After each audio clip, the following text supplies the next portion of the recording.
Gaza city പിടിക്കാനുള്ള Israeli മന്ത്രിസഭയുടെ തീരുമാനത്തിൽ പ്രതിഷേധിച്ച് ജർമ്മനി ആയുധ കയറ്റുമതി നിർത്തിവെച്ചു എന്ന വാർത്ത വരുന്നു. അപ്പോൾ മാത്രമല്ല, ബ്രിട്ടൻ്റെ ആവശ്യപ്രകാരം UN രക്ഷാസമിതി അടിയന്തര യോഗം ചേരുന്നു. ഈ കാര്യത്തിൽ വളരെ ദൂരവ്യാപക പ്രത്യാഘാതങ്ങൾ ഉണ്ടാക്കുന്ന ഒരു തീരുമാനമാണ് ഇസ്രായേൽ പ്രഖ്യാപിച്ചിരിക്കുന്നത്. ഈ അവസരത്തിൽ BP ജെയിംസ് കൂടി ഈ വാർത്തയെ അവലോകനം ചെയ്യാൻ നമുക്കൊപ്പം ചേരുകയാണ്. BP, good morning. Good morning SKN. Hi. Israel കാണിക്കുന്ന എല്ലാ പരിപാടിക്കും അമേരിക്കയുടെ പിൻബലം കിട്ടുന്നു എന്നുള്ളതും മറ്റൊരു ദുരന്തമാണ്. പറയൂ വിവരം. തീർച്ചയായിട്ടും SKN, അമേരിക്കയുടെ പ്രസിഡന്റ് ഡൊണാൾഡ് ട്രംപ് ഒരു ഭാഗത്ത് യുദ്ധം നിർത്തണമെന്ന് പറയും, മറുഭാഗത്തോടെ ആയുധങ്ങൾ എത്തിച്ചു കൊടുക്കുന്നു, പിന്തുണ നൽകുന്നു. ഇസ്രായേലി പ്രധാനമന്ത്രി ബെഞ്ചമിൻ നെതന്യാഹു ഈ രണ്ടാം ലോക മഹായുദ്ധകാലത്തെ ഹിറ്റ്ലറെ പോലെ പെരുമാറുന്നു എന്ന തരത്തിലുള്ള ആരോപണങ്ങളൊക്കെ വരുന്നുണ്ട്. എന്തായാലും വലിയ ദുഃഖകരവും ആശങ്കാജനകവുമായിട്ടുള്ള കാര്യങ്ങളാണ് നടന്നുകൊണ്ടിരിക്കുന്നത്. ഗസ സിറ്റി പിടിച്ചെടുക്കാൻ ഇസ്രായേലിൻ്റെ സുരക്ഷാ ക്യാബിനറ്റ്, സുരക്ഷാ മന്ത്രിസഭ തീരുമാനമെടുത്തതിന് പിന്നാലെ വലിയ രീതിയിലുള്ള എതിർപ്പാണ് വന്നുകൊണ്ടിരിക്കുന്നത്. ഈ ഇസ്രായേലിന് അമേരിക്ക കഴിഞ്ഞാൽ ഏറ്റവും കൂടുതൽ ആയുധങ്ങൾ നൽകുന്നത് ജർമ്മനിയാണ്. Second arms ഡീലറാണ്. അതിൽ ജർമ്മനി ആയുധം ഇസ്രായേലിലേക്ക് അയക്കുന്നത് നിർത്തിവെച്ചു, റദ്ദാക്കിയ ഓർഡറുകളൊക്കെ റദ്ദാക്കിയെന്ന വാർത്ത വരുന്നു. ഇതിനെതിരെ ഇസ്രായേലി പ്രധാനമന്ത്രി തൻ്റെ നിരാശയും എതിർപ്പൊക്കെ പ്രകടിപ്പിച്ചിട്ടുണ്ട്. പക്ഷേ ജർമ്മനി പറയുന്നത് ഇങ്ങനെ കൂട്ടക്കൊലയ്ക്ക് കൂട്ടുനിൽക്കാനാവില്ല. ബ്രിട്ടൻ്റെ പ്രധാനമന്ത്രി കെയർ സ്റ്റാർമർ, യൂറോപ്യൻ രാജ്യമാണ് ബ്രിട്ടൻ, അറിയാം. അപ്പം അവരും രംഗത്ത് വന്നിരിക്കുന്നു. അടിയന്തരമായി രക്ഷാസമിതി യോഗം ചേരണം എന്നുള്ളതിൽ യോഗം ചേരുകയാണ്. ഉടനെ തന്നെ യോഗം ചേരുമെന്നാണ് അറിയിച്ചിട്ടുള്ളത്. അങ്ങനെ വരുമ്പോൾ തീർച്ചയായിട്ടും യൂറോപ്യൻ രാജ്യങ്ങളുടെ എതിർപ്പ്, അമേരിക്കയുടെ പിന്തുണ മാത്രമാണ് ഇസ്രായേലിനെ പിടിച്ചു നിർത്തുന്നത്.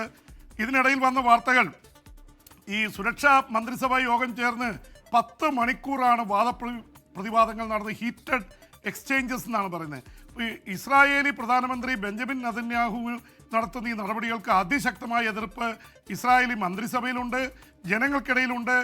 അവരുടെ ബന്ദികളായി ഇത് ചെയ്യുന്ന 50 പേരുടെ കുടുംബാംഗങ്ങൾ, ബന്ധുക്കൾ, 10,000-കണക്കിന് ഇസ്രായേലി ജനത ഇത് ഗസ സിറ്റി പിടിച്ചെടുക്കാനുള്ള നീക്കമുണ്ടാക്കാൻ പോകുന്നത് ഈ ബന്ദികളുടെ മരണത്തിലായിരിക്കും, ഒരു തരത്തിലും ചെയ്യരുത് എന്നുള്ളതായിട്ട് രംഗത്ത് വന്നിരിക്കുന്നു.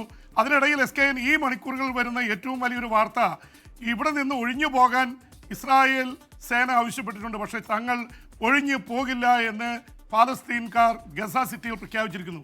എന്ന് വെച്ചാൽ ആയിരക്കണക്കിന് ആൾക്കാർ മരിച്ചു വീഴുന്ന തരത്തിലേക്ക് കാര്യങ്ങൾ എത്താം എന്നുള്ള ഒരു വലിയ ഒരു പ്രതിസന്ധി കൂടി ഉടലെടുത്തിരിക്കുന്നുവെന്നാണ് ഇപ്പോൾ മനസ്സിലാവുന്നത്.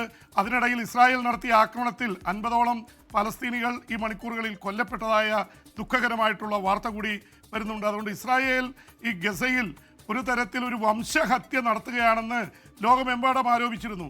നേരത്തെ കാലം ചെയ്ത ഫ്രാൻസിസ് മാർപ്പാപ്പ പോലും പറഞ്ഞു ഇതൊരു വംശഹത്യയാണ്, ഒരു തരത്തിൽ അംഗീകരിക്കാൻ പറ്റില്ല. ലോക നേതാക്കൾ മുഴുവൻ പറഞ്ഞു, പക്ഷേ അമേരിക്ക ഒഴികെ. അപ്പോൾ ഈ തരത്തിൽ ഇസ്രായേൽ നടത്തുന്ന വലിയ രീതിയിലുള്ള നരഹത്യ മൂലം 61,330 പേരാണ് ഈ മണിക്കൂറുകൾ വരെ കൊല്ലപ്പെട്ടിരിക്കുന്നത്.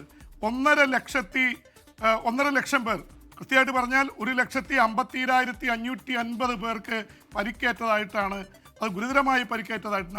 അവരൊക്കെ ജീവിതകാലം മുഴുവൻ അനുഭവിക്കുന്ന തരത്തിലുള്ള ഗുരുതരമായ പരിക്കുകളാണ് ഏറ്റിരിക്കുന്നത്.